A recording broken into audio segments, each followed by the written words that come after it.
Bonjour, aujourd'hui nous allons parler de Rosh Hashanah au Nouvel An juif. Nous trouvons la première référence dans le Lévitique 23-24. Dans ce passage, Daber el Beni Israël les morts Bahodesh et Shevi'i Be'had la Hodesh, le 7e mois, le premier du mois, Yelachem Shabbaton, Zichron Teruah Mikra Kodesh, c'est la première référence dans la Torah. La durée actuellement de Rosh Hashanah est de 2 jours, aussi bien en Israël qu'en dehors d'Israël.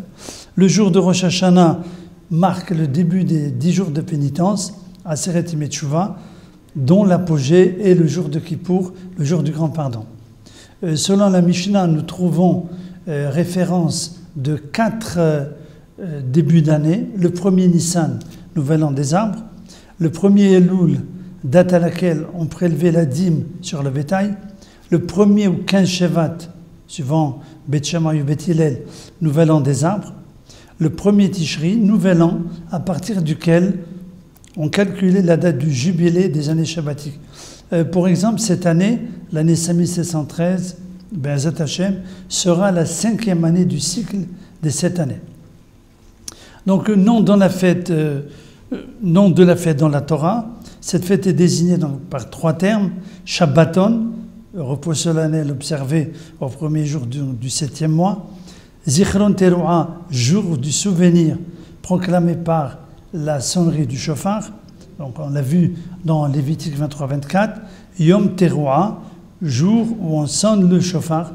Donc Bamidbar 29, chapitre 29, versets 1 à 3.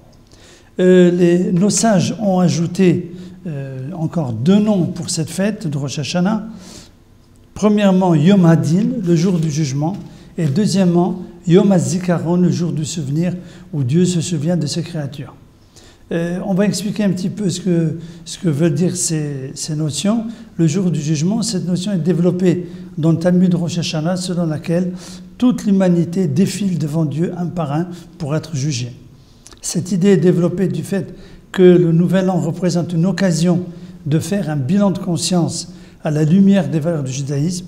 Selon le Talmud Rosh Hashanah 16a, hommes et femmes sont jugés devant le trône divin, le verdict définitif n'étant rendu que le jour de Kippour. 3 registres sont ouverts dans les cieux. Le premier pour les justes, immédiatement inscrits dans le livre de la vie. Le deuxième pour les impies, immédiatement inscrits dans le livre de la mort. Et le troisième pour les gens, statut intermédiaire, ni foncièrement justes, ni foncièrement méchants, dont la destinée est pesée jusqu'au jour de Kippour, d'où donc les Aseret Yemei Teshuvah qui sont d'une importance capitale pour chacun de nous et dans lesquels nous devons bien sûr augmenter le nombre de mitzvot, augmenter le nombre de tzedakot et augmenter aussi le nombre de prières pour être jugés favorablement le jour de Kippour. Pour cette raison, Rosh Hashanah et Kippour sont appelés Yamim Noraim, les jours redoutables. Je vous remercie.